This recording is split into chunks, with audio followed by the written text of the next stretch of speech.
Bonjour, bonjour, bienvenue sur le podcast d'étoiles. Aujourd'hui, je vais vous parler de la présence de Saturne qui entre en bélier en fonction des maisons de notre thème. Alors, le 25 mai 2025, Saturne donc entre en bélier, c'est dans quelques jours au moment où je fais ce podcast. C'est un nouveau cycle qui commence. C'est pas encore le grand tournant qui est annoncé par la conjonction Saturne-Neptune, mais c'est déjà un souffle nouveau, c'est déjà une vibration différente, comme une faille dans le temps par laquelle d'autres possibles s'annoncent. Saturne avance sur les premiers degrés du bélier, un peu comme un éclaireur. Il explore un terrain encore instable, mais porteur d'un futur en gestation. Et ce premier passage, qui ne dure que 3 mois, il agit comme une porte de passage. Ce n'est pas une installation, mais c'est, comment dire, une révélation. Une révélation de quoi? Eh bien, d'une posture plus droite, plus vraie, d'un soi qui est plus aligné.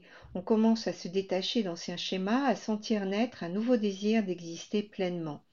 Ce que Saturne nous propose, c'est une épreuve, mais une épreuve vivifiante, celle de choisir avec plus de clarté, de s'affirmer avec plus de justesse et de prendre ses responsabilités avec plus de sincérité. Saturne, en fait, il rallume un feu qui est peut-être un peu endormi ces dernières années, quand il était dans le signe des poissons. On pouvait rêver, on pouvait imaginer, vous savez, les poissons, c'est un signe d'eau. Mais en bélier, il faut passer à l'acte. On ne rêve plus sa vie, on la construit. Neptune va pouvoir nous inspirer une plus grande vision. Saturne, lui, il vient nous rappeler qu'on a besoin d'une base solide pour que cette vision prenne forme. Leur conjonction en bélier prévue pour février 2026 va être un moment fort, même si elle commence à se pressentir déjà maintenant. Mais en fait, la présence de Saturne en bélier montre que déjà quelque chose s'ouvre. En plus, il y a des aspects qui sont vraiment très harmonieux avec Uranus qui est en Gémeaux, enfin qui va arriver en Gémeaux. Je vous ferai un podcast à ce sujet d'ailleurs. Et à Pluton en Verseau, je vous ai fait un podcast aussi. Je vous invite à aller le voir sur ma chaîne. Et donc tout cela, ces sextiles, donc qui viennent soutenir cette dynamique. Ce que nous lançons aujourd'hui, en fait, s'inscrit dans un vaste mouvement collectif de transformation. En plus, au mois de juin, on va avoir le carré de Saturne à Jupiter en Cancer qui va venir nous rappeler que ce feu nouveau ne doit pas brûler tout seul. Il a besoin de liens, de cœur, de douceur. C'est pas une indépendance coupée des autres, mais une force capable aussi d'aimer, de prendre soin, d'appartenir. Et donc, j'ai envie de dire que ce printemps-été 2025, c'est un seuil, c'est un entre-deux, un moment pour semer. Ce que nous plantons maintenant, même discrètement, même timidement, portera ses fruits au fil des prochaines décennies. Saturne en bélier nous donne la première impulsion. En février 2026, avec Neptune, le feu deviendra flamme, ou en tous les cas on peut l'espérer, et un monde nouveau pourra naître. Mais déjà, la question est là. Qu'est-ce que nous voulons bâtir? Quelle force intérieure voulons-nous incarner? Quelle autorité sommes-nous prêts à reconnaître en nous? Et Saturne vient poser une première pierre, c'est à nous de choisir ce que nous allons en faire. Donc, je vous ai fait plusieurs vidéos à ce sujet que je vous invite à aller voir, mais celle-ci va concerner essentiellement, justement, pour ces 3 mois, la présence de Saturne en bélier. Et je vous ai mis aussi une vidéo qui va vous permettre je vous mettrai le lien en description, qui va vous permettre de repérer dans quelle maison cette histoire se situe, dans quelle maison le signe du bélier se trouve, et donc Saturne.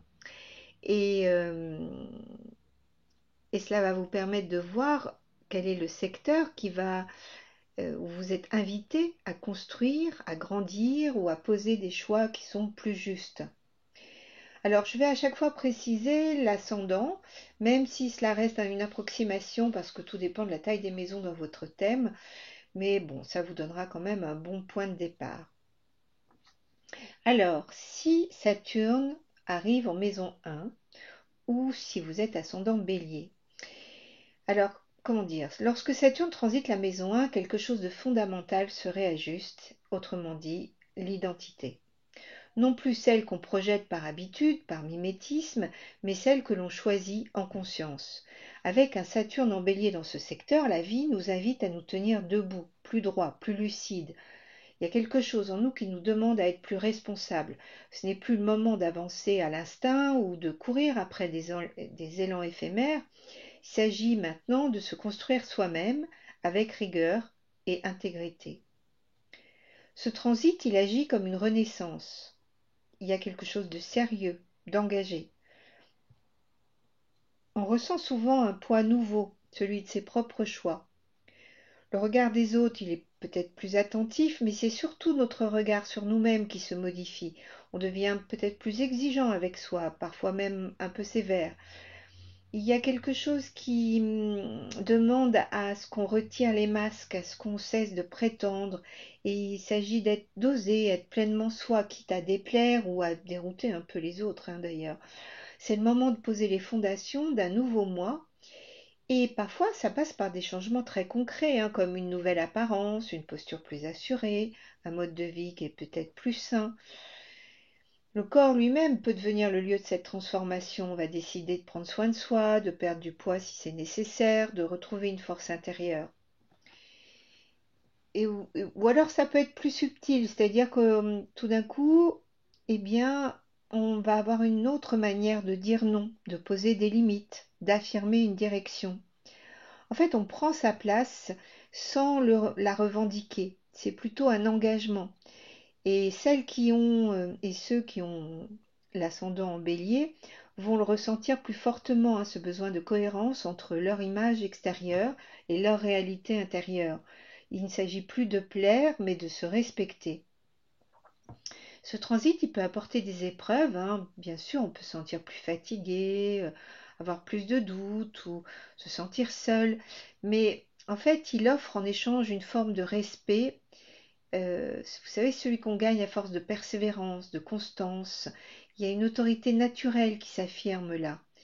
C'est pas une autorité qui s'impose, c'est une autorité vraiment qui émane de soi.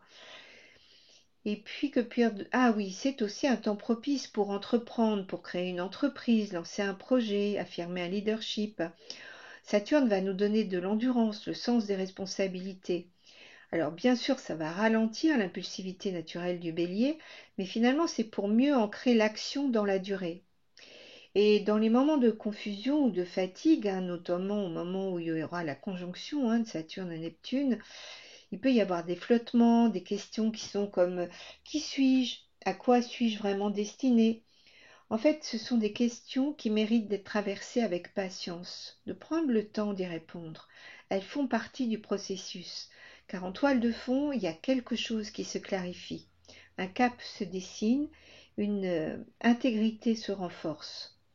Au fond, Saturne en maison 1 nous pousse à prendre la responsabilité de notre propre présence au monde. Il ne s'agit pas de correspondre à un idéal, mais de nous ajuster à ce que nous savons désormais être juste. Il ne s'agit plus de séduire, de prouver, de conquérir, mais plutôt de rayonner depuis un centre beaucoup plus solide.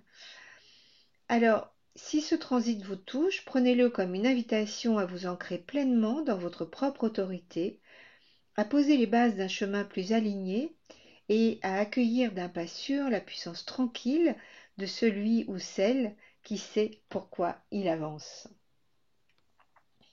Alors, passons à la maison 2. Ou si vous êtes ascendant poisson. Quand Saturne traverse la maison 2, il y a une question essentielle qui s'impose, c'est sur quoi repose réellement ma sécurité. Ce thème, ce secteur du thème, en fait, est lié aux ressources, à la valeur que l'on s'accorde et à l'autonomie financière.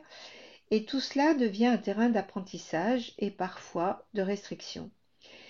Les revenus peuvent peut-être ralentir, les dépenses peuvent être peut-être repensées. Et ce n'est pas un hasard en fait. Saturne en bélier, il ne cherche pas vraiment à frustrer, mais il s'agit de restructurer. Durant ce transit, la vie nous invite à clarifier nos priorités matérielles. Gagner sa vie devient un acte de responsabilité. Ce que l'on possède, ce que l'on désire, ce que l'on consomme, tout est passé au crible de l'essentiel. Le temps des acquisitions compulsives ou des sécurités illusoires est révolu. Il s'agit désormais de construire un rapport mature à la matière. Saturne n'aime ni le gaspillage ni la dépendance.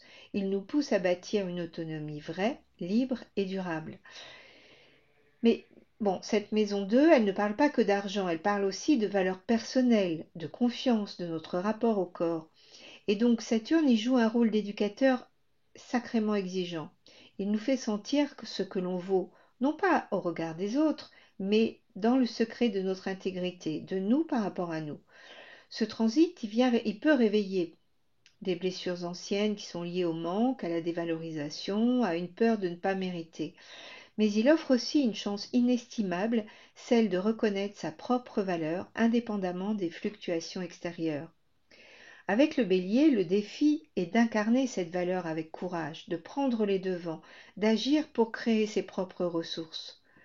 Peut-être cela passera-t-il par un nouveau projet, une reconversion, une gestion plus rigoureuse de ses finances ou un rapport plus sobre et plus conscient à la consommation. Saturne en maison 2 aime la simplicité qui a du sens. C'est aussi un moment propice pour reprendre le pouvoir sur sa vie matérielle, sortir d'un état de dépendance ou d'impuissance. Donc, il s'agit de travailler dur, mais surtout de travailler juste, avec constance, avec stratégie, en respectant son rythme. Car Saturne, finalement, il récompense le long terme. Il nous invite parfois à patienter, mais chaque pas vers l'autonomie est un pas vers la souveraineté intérieure et il est solide. Enfin, ce transit en maison 2, il interroge, il questionne, qu'est-ce qui a vraiment de la valeur pour soi? Est-ce que je peux m'autoriser de l'abondance? Est-ce que je sais dire non à ce qui m'encombre pour faire de la place à ce qui m'élève? Saturne ne tolère pas le superflu. Il nous apprend que moins, mais mieux, c'est parfois la clé d'une richesse plus profonde. Alors si Saturne traverse votre maison 2, voyez-le comme un guide rigoureux, mais bienveillant, qui vous invite à aligner vos ressources extérieures sur votre richesse intérieure. Maintenant, voyons la maison 3, ou si vous êtes ascendant Verseau. Quand Saturne transite la maison 3, on va dire que le flux des pensées ralentit. L'agitation mentale se heurte à un mur invisible. Ce que l'on disait sans y penser parfois demande désormais à être formulé avec rigueur. Les mots deviennent lourds de sens, les idées exigent maturation. Ici, Saturne nous apprend à penser avec discipline et à parler avec justesse. C'est une période où la communication se fait plus sobre, plus intérieure. Peut-être parle-t-on moins, mais mieux. Peut-être prend-on enfin le temps d'écrire, d'étudier, de structurer sa pensée, de revoir ses modes d'expression. Saturne, dans ce secteur, nous demande d'approfondir. Il ne veut pas du superficiel, il réclame du fond. Ce que l'on dit engage, ce que l'on pense doit tenir la route.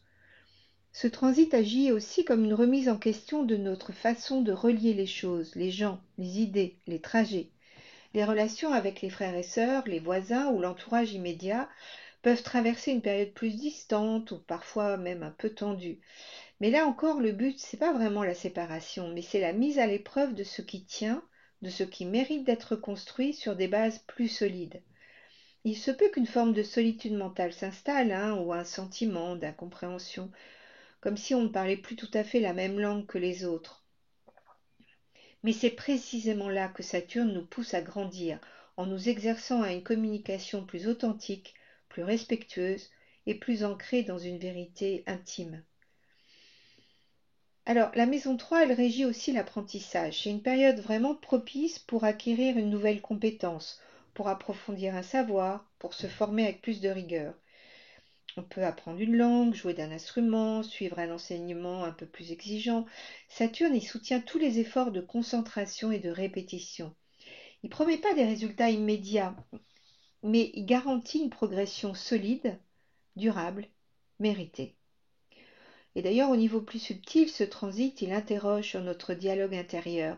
Comment pensons-nous? Quels récits répétons-nous jour après jour, Saturne ici, il peut révéler des schémas mentaux qui nous limitent, une espèce de pessimisme chronique, une autocritique paralysante. Il nous invite à devenir beaucoup plus conscients de notre discours intérieur et à choisir des pensées qui soutiennent notre construction plutôt que de l'éroder. Ce n'est pas le moment de tout dire ni de tout entreprendre, mais c'est un moment clé pour apprendre à dire mieux, à penser avec structure. Saturne en Bélier, il insuffle ici un feu tranquille, celui de l'engagement dans une parole incarnée, dans une pensée agissante. Et donc, si vous ressentez un ralentissement dans vos échanges ou un besoin de repli, ne vous alarmez pas. Vous êtes simplement invité à mûrir une nouvelle manière d'entrer en relation avec vous-même, avec les autres et avec le monde. Alors, la maison 4, ou si vous êtes ascendant Capricorne. Lorsque Saturne transite la maison 4, c'est tout notre socle intérieur qui se trouve concerné. Ce sont les fondations de notre vie. La famille, le foyer, l'intimité, les racines profondes vont devenir le théâtre d'un travail de fond, souvent discret, mais essentiel. Ce transit nous pousse à regarder en face ce sur quoi repose notre sentiment de sécurité et il nous pousse à en renforcer les piliers. C'est un temps de stabilisation intérieure. Saturne en maison 4, il agit comme un architecte exigeant. Il inspecte les murs porteurs, repère les failles et nous invite à réparer ce qui menace l'équilibre. Pour certains, cela peut se traduire concrètement par un déménagement, des travaux, des responsabilités accrues vis-à-vis de la maison ou d'un parent vieillissant. Pour d'autres, c'est à l'intérieur que tout se passe. Une reconfiguration silencieuse de l'héritage émotionnel, une clarification des liens familiaux, un recentrage. Le passé ressurgit, non pour nous hanter, mais pour être revisité, compris, parfois dépassé. C'est souvent l'occasion de voir son histoire familiale sous un nouveau jour. Certaines douleurs anciennes peuvent remonter, non pour nous alourdir, mais pour que nous puissions les porter autrement, avec plus de conscience, de distance ou même de compassion. Saturne ici nous pousse à mûrir nos émotions, à ne plus réagir depuis nos blessures, mais à répondre depuis notre autorité intérieure. C'est aussi une période de recentrage physique finalement, parce que le corps réclame du calme, le cœur cherche un lieu où se poser. Il peut y avoir un besoin pressant d'ancrage, de créer un espace de vie plus aligné, plus simple, plus sobre. Saturne nous pousse à habiter notre vie avec plus de sérieux. Cela demande parfois des sacrifices, mais c'est toujours dans une logique de consolidation. Par ailleurs, ce transit peut nous amener à prendre soin de quelqu'un, à endosser un rôle de soutien familial. Il peut réveiller le sens du devoir filial, la nécessité de faire face à une situation qu'on aurait peut-être préféré ignorer. Mais finalement, c'est le moment de devenir l'adulte dans la pièce. Vous voyez, de faire preuve de solidité, de constance. Non pas pour porter le monde sur ses épaules, mais pour apprendre à poser des fondations solides, à l'extérieur comme à l'intérieur. Et dans cette maison liée à l'intimité, Saturne nous confronte aussi, souvent d'ailleurs Saturne nous confronte à la solitude, mais tout particulièrement dans cette maison, et parce qu'en fait il nous pousse à bâtir un refuge intérieur qui ne dépende plus des circonstances extérieures, à devenir notre propre parent, à nous offrir l'écoute, la sécurité, la fidélité que nous avons longtemps attendue d'autrui. Avec Saturne en Bélier dans ce secteur, il ne s'agit plus de survivre à son passé, mais de se réapproprier ses racines pour choisir enfin la forme que l'on souhaite donner à son avenir. Ce travail ne se voit pas toujours de l'extérieur, mais en fait il est immense, et ses fruits se récoltent plus tard sous forme d'une paix retrouvée, de maturité affective, de solidité intérieure, et plus particulièrement au moment où Saturne arrivera en maison 10. Alors maintenant, voyons la maison 5. La maison 5, aussi votre ascendant est Sagittaire. Lorsque Saturne transite cette maison, eh bien, cela nous parle du feu de la créativité qui se condense d'une certaine manière. Ce qui jaillissait autrefois avec spontanéité se fait plus retenu, plus exigeant. Mais derrière cette impression de frein, il y a une autre dynamique qui s'installe, celle d'une œuvre en gestation, d'un amour qui mûrit, d'une joie plus profonde que l'on construit patiemment. Cette maison est celle des enfants, des amours, de l'expression du cœur. Avec Saturne en Bélier dans ce secteur, les plaisirs faciles perdent leur éclat. Ce qui est léger devient incertain, ce qui est solide en revanche se renforce. On apprend à aimer avec sérieux, à investir du temps, de l'engagement, de la vérité dans ses élans affectifs. Les relations sentimentales sont mises à l'épreuve de notre intégrité. Les idylles passagères, elles peuvent s'essouffler, bien sûr. En fait, ce transit, il n'est pas toujours romantique au sens classique du terme, mais il apprend à aimer autrement, avec intégrité, avec constance et avec respect. C'est aussi une période où la parentalité prend un poids nouveau, qu'il s'agisse d'assumer pleinement son rôle auprès de ses enfants, de redéfinir les liens familiaux ou même d'envisager une naissance. Saturne exige ici un pas vers la maturité. L'enfant intérieur lui aussi cherche à être reconnu, non plus pour faire du bruit ou distraire, mais pour devenir une source d'inspiration ancrée, nourrie par l'expérience. Sur le plan créatif, ce transit, il est un peu paradoxal. Il peut sembler bloquant au début, parce que la muse se fait un peu plus discrète, le doute s'installe, mais pour qui accepte la discipline, un art nouveau peut naître, plus maîtrisé, plus exigeant, plus incarné. Ce n'est plus le temps des ébauches, mais celui des œuvres que l'on porte longtemps avant de les révéler. C'est le moment de transformer un passe-temps en vocation, une inspiration en projet structuré. D'ailleurs, de nombreux artistes, artisans ou entrepreneurs posent à ce moment-là les fondations d'un travail durable. Et finalement, Saturne en maison 5 pose une question essentielle. Que voulons-nous exprimer qui vaille la peine d'être construit? Il s'agit de créer quelque chose qui reste. Cette maison, en lien avec le plaisir, peut d'ailleurs aussi révéler une forme de frustration à ce moment-là, une forme de culpabilité, à se détendre, une sensation de ne plus trop savoir s'amuser. Mais cette tension, en fait, elle va nous pousser à retrouver des joies plus profondes, plus vraies, qui ne reposent ni sur l'évasion, ni sur la gratification immédiate. En fait, Saturne, il nous invite à nous réapproprier nos désirs, vous savez, ceux qui résistent au temps, qui révèlent une part essentielle de notre être. Il s'agit de laisser brûler une flamme constante, maîtrisée, éclairante. Vous voyez? Et plus, c'est pas vraiment le feu d'artifice. Finalement, si Saturne transite votre maison 5, prenez-le comme un appel à construire dans la durée ce qui fait vraiment battre votre cœur, ce qui est vraiment essentiel pour vous. Alors, Saturne en maison 6, ou si votre ascendant est Scorpion. Finalement, quand Saturne est en maison 6, le quotidien devient un chantier à réorganiser. Ce secteur lié au travail, à la santé, aux habitudes de vie, au sens du service, invite à une prise de conscience que rien ne peut plus être laissé au hasard. Avec Saturne en bélier, c'est le moment de reprendre les rênes de son emploi du temps, de poser des limites dans la gestion de son énergie et de retrouver un rythme juste, durable. Le corps devient un indicateur précieux, il signale ce que l'esprit refuse de voir.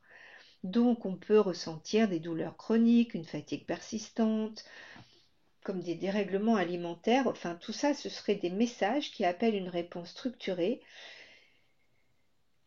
Et il ne s'agit pas d'urgence, mais d'être plus dans la constance. En fait, Saturne, c'est le maître de la discipline, hein, qui est là pour pas spécialement pour nous contraindre, mais plus pour nous guérir au travers d'une certaine discipline, vous voyez, de structure. Et donc, c'est un temps d'ajustement patient. L'alimentation, le sommeil, les routines physiques doivent être repensées avec méthode. En fait, Saturne préfère les efforts réguliers aux élans extrêmes, un pas après l'autre. Voilà son maître mot. Un exercice après l'autre, une habitude après l'autre. Vous voyez l'idée? Il ne s'agit plus de repousser ses limites, mais de les respecter, de les affiner. Alors, côté travail, parfois on a plus de responsabilités, ou en tout cas on sent que la charge s'alourdit. Là, on a l'impression que les collègues sont un peu plus distants, que tout est un peu plus strict. Mais finalement, on a l'endurance qu'il faut, on a la capacité à tenir nos engagements. C'est pas toujours gratifiant sur le moment, mais le fruit du travail rigoureux va se révéler dans la durée, et souvent par une promotion, ou une stabilité renforcée, ou un regain de respect. En fait, ce transit interroge aussi notre rapport au service. Est-ce qu'on est au bon endroit? Est-ce qu'on donne le meilleur de nous-mêmes dans des tâches qui ont vraiment du sens? Saturne en maison 6, il invite à choisir une voie utile, à agir avec efficacité et humilité. Alors ça peut être aussi le bon moment pour affiner ses compétences, se former, se réorienter vers un travail qui est plus en lien avec notre vocation. Enfin, cette maison, elle régit aussi les animaux domestiques, donc leur présence peut devenir peut-être plus importante, plus engageante. Mais comme toujours avec Saturne, ça nous parle de durée, de s'occuper d'un être vivant, il s'agit de le faire dans la durée. Et puis c'est aussi apprendre à prendre soin de soi. En fait, Saturne en maison 6 nous enseigne que la liberté naît de la rigueur. Ce n'est pas un temps pour fuir le réel, mais c'est un temps pour le transformer depuis des fondations beaucoup plus solides. Et à ceux qui acceptent d'entrer dans cette logique de construction patiente, ce transit offre une récompense silencieuse mais précieuse, la sensation de tenir debout dans un quotidien qui ne vacille plus, une forme de solidité intérieure. Alors, la maison 7, donc si votre ascendant est Balance. Lorsque Saturne transite la maison 7, le miroir de l'autre devient un lieu de vérité ou de maturation. Ou et de maturation d'ailleurs. Tout ce qui concerne les engagements, les liens formels, les partenariats, qu'ils soient amoureux, professionnels ou symboliques, tout ça c'est soumis à un examen rigoureux. Ce qui était flou devient net, ce qui reposait sur l'illusion s'effondre, ce qui tient debout résiste, se renforce et gagne en profondeur. Ce transit, il agit comme un révélateur. Il met en lumière la qualité des liens que nous avons tissés. Si la relation est bancale, inégalitaire ou fondée sur des non-dits, il y a une mise au clair qui doit se faire. Il peut y avoir d'ailleurs une rupture, en tout cas une transformation. Et si elle repose sur des fondations solides, cette relation peut s'élever, gagner en maturité et s'inscrire dans la durée. Finalement, Saturne demande qu'on s'engage en conscience. Non pas par peur de la solitude, mais par choix lucide. Pour celles et ceux qui sont en couple, ce passage peut marquer un tournant, un moment de redéfinition des rôles, de clarification des attentes, de responsabilisation mutuelle. Alors, parfois des tensions émergent, mais c'est pour poser les bases d'un dialogue plus vrai. Et si la rupture s'impose, alors voyez-la comme une libération de ce qui ne peut plus évoluer ensemble. En fait, ce qui est construit sur le sable ne résiste pas à Saturne. Mais ce qui est ancré dans du solide, dans la vérité, alors ça prend racine. Pour les célibataires, ce transit, il peut faire naître un sentiment de solitude, mais c'est très souvent le prélude à une rencontre authentique, avec soi d'abord, puis avec l'autre. Saturne ne promet pas un coup de foudre, mais une union bâtie sur la reconnaissance réciproque, sur la maturité émotionnelle, sur l'engagement réel. Parfois, on peut faire des rencontres majeures pendant ce temps-là. Parfois, on dit que ce sont des liens karmiques qui sont exigeants, mais qui nous transforment. Toujours est-il que Saturne en maison 7 nous confronte aussi à notre manière d'être en relation. Est-ce que nous sommes capables de poser nos limites, de rester nous-mêmes dans ce lien, ou avons-nous tendance à nous perdre dans l'autre, à trop concéder, à jouer un rôle pour être aimé? Avec Saturne en Bélier dans ce secteur, l'enjeu est double. Affirmer son individualité tout en construisant un nous beaucoup plus solide. Pas de fusion, pas d'opposition, juste une coprésence. En fait, ce transit nous enseigne que la relation est un choix quotidien. C'est un engagement clair, réciproque, structurant. Il ne s'agit pas de séduire ni de plaire à tout prix. Il s'agit d'être vrai, de partager un chemin avec quelqu'un qui nous reconnaît et que l'on reconnaît sans masque. Les relations professionnelles peuvent aussi être évaluées. Il peut y avoir des contrats, des collaborations, des alliances stratégiques. Mais en fait, Saturne ne tolère plus les arrangements flous. Il va nous pousser à clarifier, à contractualiser, à structurer les engagements. En d'autres termes, ce qui est bâti sur du sable s'écroule et ce qui a de vraies fondations se renforce, tout simplement. C'est un temps pour apprendre ce que signifie vraiment l'engagement et choisir avec conscience les relations qui méritent notre énergie. Alors, maison 8, ou si votre ascendant est vierge. Avec un Saturne en maison 8, c'est le cœur même de nos résistances qui est touché. Ce secteur qui est lié aux liens invisibles, à la sexualité, à la mort symbolique et à la régénération, devient le lieu de la crise. Les thématiques liées à l'intimité, à la confiance, prennent souvent le premier plan. Il se peut qu'on se renferme, qu'on se sente un peu méfiant, vulnérable, incapable de se livrer pleinement. En fait, on se protège. Et du coup, on a l'impression que l'autre s'éloigne. Finalement, Saturne nous confronte à cette tension. Peut-on aimer sans se perdre? Peut-on se montrer sans se trahir? C'est toutes les grandes leçons de ce transit. La sexualité, les tabous, les non-dits peuvent refaire surface, ce qui n'est pas toujours facile, mais Saturne en maison 8, il invite à un travail de maturation émotionnelle et énergétique. On apprend à poser des limites claires, à se désidentifier des fantasmes de fusion, à sortir de la codépendance. C'est le moment de reconquérir son autonomie affective, non pas pour se fermer, mais pour aimer depuis un espace plus conscient. Sur le plan matériel, d'ailleurs, ce transit peut aussi concerner les finances partagées, les revenus du conjoint, les héritages, les dettes, les investissements. Il est parfois nécessaire de revoir entièrement sa gestion financière, d'assumer de nouvelles responsabilités ou de renoncer à certaines aides extérieures. Très souvent, en fait, on ne peut plus compter sur l'argent du conjoint, vous voyez. Saturne oblige à prendre sa part, sans détour, à être rigoureux dans tout ce qui touche aux ressources communes. Mais finalement, la maison 8, c'est quand même celle de la transformation alchimique. Et Saturne vraiment promet une véritable reconstruction. Et ceux qui traversent ce transit avec patience, lucidité, vont en sortir beaucoup plus forts, plus alignés, plus intègres. Alors, Saturne en maison 9, ou si votre ascendant est Lion. Alors, que dire de la maison 9? En fait, quand Saturne entre en maison 9, c'est une quête intérieure qui s'ouvre. Saturne exige que l'on pense par soi-même, lentement, rigoureusement, patiemment. Ce secteur du thème, en lien avec la philosophie, la spiritualité, les grandes études et les voyages, devient un terrain d'apprentissage. C'est pas une période d'expansion facile ou euphorique, mais c'est un temps d'ancrage, de structuration et parfois de remise en cause.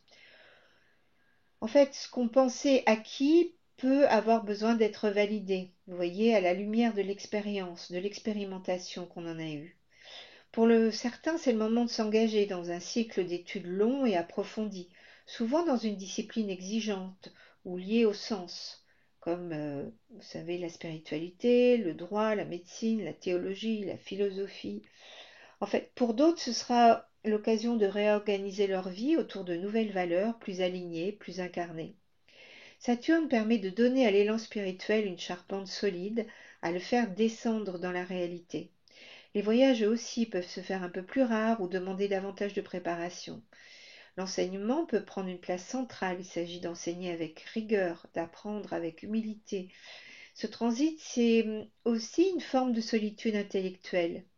En fait, ça devient difficile de croire ce que tout le monde croit ou de suivre les mouvements collectifs sans les interroger. Saturne pousse à penser par soi-même, quitte à se sentir en décalage. C'est un passage parfois aride mais fondamental pour bâtir une sagesse personnelle, dégager des injonctions extérieures. Dans cette maison, le feu du bélier se combine à la rigueur de Saturne. Il faut du courage pour aller jusqu'au bout de sa pensée, pour oser affronter ses incohérences, pour renoncer à certains conforts intellectuels. Mais ceux qui acceptent ce travail en ressortent avec une pensée plus structurée, plus puissante et plus libre. Ce transit, il peut également activer des thématiques légales ou administratives, comme des procès, des formalités longues, des mises en conformité. Il demande rigueur, patience et précision. Rien ne se résout vite, mais tout peut s'ordonner à condition d'y mettre du cœur, de la constance et un vrai sens de l'éthique. Enfin, Saturne en maison 9 nous invite à devenir auteurs de notre propre philosophie de vie en l'élaborant pas à pas au fil des expériences, des remises en question et des engagements pris avec soi-même. C'est un temps pour affirmer, dans le silence ou dans l'écriture, peu importe, une parole juste et surtout de s'y tenir. Passons maintenant à la maison 10, ou si vous êtes ascendant Cancer. La maison 10, c'est l'appel du sommet qui se fait entendre quand Saturne y arrive. Mais en fait, il faut du souffle, de la constance, une grande capacité à affronter les exigences du monde. Ce secteur est en lien avec la carrière, la vocation, la visibilité sociale, et cela devient le théâtre d'un grand chantier intérieur, celui de notre place dans le monde. Que voulons-nous incarner publiquement? Quelles traces voulons-nous laisser? Et sur quoi reposent vraiment nos ambitions? Quand Saturne traverse ce point culminant du thème, il récompense les efforts passés, mais il met aussi à nu les constructions un peu trop fragiles.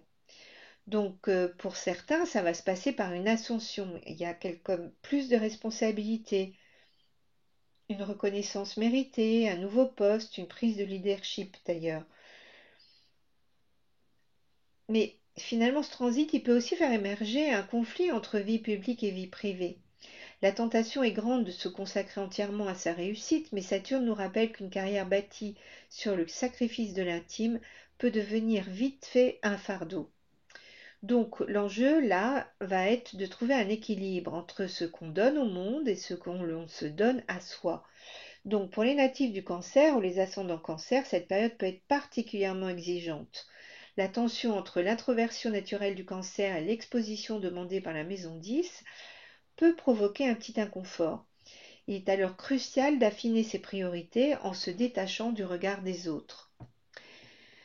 Par ailleurs, la maison 10, c'est aussi la maison d'un parent. Donc Saturne peut raviver des blessures liées à l'héritage familial ou demander d'assumer un rôle de soutien. Mais finalement, ce transit parle plutôt, je pense, de devenir son propre parent intérieur, celui ou celle qui prend soin de sa destinée.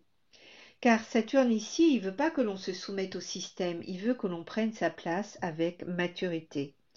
Il pousse à l'auto-validation, à la légitimité intérieure. Ce n'est pas un moment pour chercher les applaudissements, mais pour construire lentement, sûrement, une œuvre durable, une réputation fondée sur la compétence, l'éthique et la cohérence. C'est un temps de labeur, mais les graines plantées aujourd'hui porteront leurs fruits pour les décennies à venir.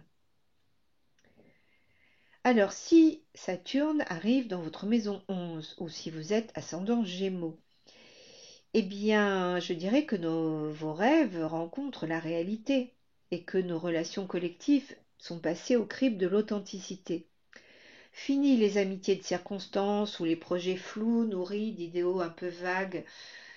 En fait, ce qu'on construit ici demande du sérieux, de l'engagement, de la clarté. Je dirais que ce transit, il agit comme un filtre. Certains liens s'effilochent, d'autres se densifient. Il y a des amitiés qui s'éloignent, mais pas forcément par des conflits, mais parce qu'il y a quelque chose qui ne vibre plus à la même fréquence. Ce que Saturne cherche ici, ce sont des alliances solides, des réseaux porteurs, des projets collectifs qui sont ancrés dans une vision concrète du futur. Pour les Gémeaux, ce transit peut être particulièrement constructif, parce que l'énergie de feu du Bélier est en sextile à leur signe et donc stimule leur besoin d'échange tout en leur apportant une rigueur nouvelle. C'est le moment d'ancrer leur vision dans des formes durables, de transformer les idées en actions tangibles. La maison 11, elle parle aussi de nos idéaux, de notre rôle dans le collectif, des causes qui nous tiennent à cœur. Saturne ici nous confronte à notre responsabilité sociale. Il ne suffit plus d'espérer un monde meilleur, il s'agit d'y contribuer. Donc cela demande parfois de renoncer à certaines illusions, d'accepter que tout ne se construira pas en un jour. Mais à mesure que le temps passe, ce qui s'élabore devient plus solide, plus pérenne. Si vous êtes impliqué dans une association, un réseau, un collectif, ce transit peut marquer une phase d'intensification. Il risque d'y avoir plus de travail, plus de responsabilités, mais aussi plus d'impact si vous tenez bon. Saturne bâtit, il nous pousse à identifier les causes qui nous animent profondément, à sortir du flou pour incarner notre engagement. C'est aussi une période idéale pour prendre de la hauteur sur ses ambitions et donc de s'interroger sur quels sont nos grands projets pour l'avenir. Qu'est-ce qu'on a vraiment envie d'accomplir à long terme? La maison 11, c'est celle de la vision, mais Saturne, à partir du moment où Saturne y est, il impose une méthode, un plan, une rigueur, un échéancier. Il s'agit de se donner les moyens de faire exister ce rêve dans la matière. Enfin, Saturne en maison 11, il nous enseigne la valeur de la fidélité. Il nous invite à devenir petit à petit le pilier d'un collectif, le porteur d'une vision, un acteur engagé dans la construction d'un monde plus juste. Et nous arrivons à la dernière maison, la maison 12, ou si vous êtes ascendant Taureau. Et donc la maison 12, avec la présence de Saturne, on est un peu poussé à descendre dans notre intériorité. Hein. L'enjeu est de comprendre, de s'arrêter pour écouter ce qui se trame en coulisses. Je dirais que le silence, là, devient un espace de travail. Ce qui était enfoui refait surface, comme toujours, hein, les vieux schémas émotionnels émergent, parfois sous forme d'angoisse, de solitude ou de fatigue inexpliquée. Parce que la maison 12, elle parle de ce qu'on ne voit pas, donc ça peut être nos peurs ou nos blocages inconscients. Donc pour les natifs du Taureau, ce transit agit comme un appel au dépouillement de tout ce qui n'est pas essentiel. Il s'agit de retrouver sa source à l'intérieur. Ce qui a servi de carapace, l'ego, la performance, la volonté d'être aimé, est doucement retiré pour laisser place à une authenticité beaucoup plus grande. Saturne ici veut nous reconnecter à l'essentiel, nous ramener à ce qui est juste, stable, sobre, durable. La maison 12, elle demande du courage, le courage d'aller à la rencontre de ce qui, en nous, fuit la lumière, le courage de se retirer, de ralentir. Alors évidemment, il faut faire attention de ne pas trop s'isoler, mais c'est pourquoi c'est important, vous voyez, de mettre une discipline en place, hein, qu'elle ce soit la méditation, l'écriture, le travail thérapeutique, la pratique corporelle consciente, enfin, toutes les routines sont bonnes parce que ça va vous aider, ça va vous soutenir dans le recentrage et la clarté. C'est aussi un moment fort pour se mettre au service du monde aussi, hein, Saturne en maison 12, mais dans l'ombre. En fait, d'accompagner, d'écouter, de prendre soin. Il peut s'agir de bénévolat, d'accompagnement spirituel, de travail en coulisses.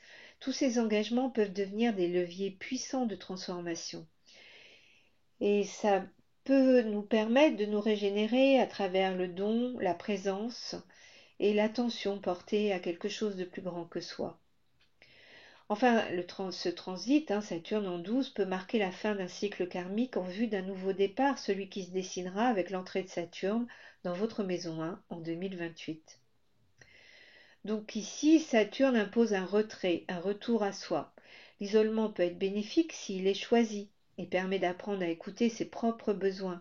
C'est une période d'introspection, de bilan karmique où l'on doit affronter ses peurs les plus profondes. Ce transit enseigne que la vraie force naît du silence et de la compréhension intérieure. Voilà, j'en ai terminé pour aujourd'hui. Merci du fond du cœur à toutes celles et ceux qui écoutent, partagent et soutiennent cette chaîne. Si vous l'aimez, pensez à vous abonner, à laisser un commentaire, quelques étoiles ou pouces levés, et puis à le partager. Et c'est parce que c'est ce qui l'aide à grandir et à toucher d'autres âmes en chemin, je dirais. Donc, merci à vous tous et je vous dis à tout bientôt pour un nouvel épisode.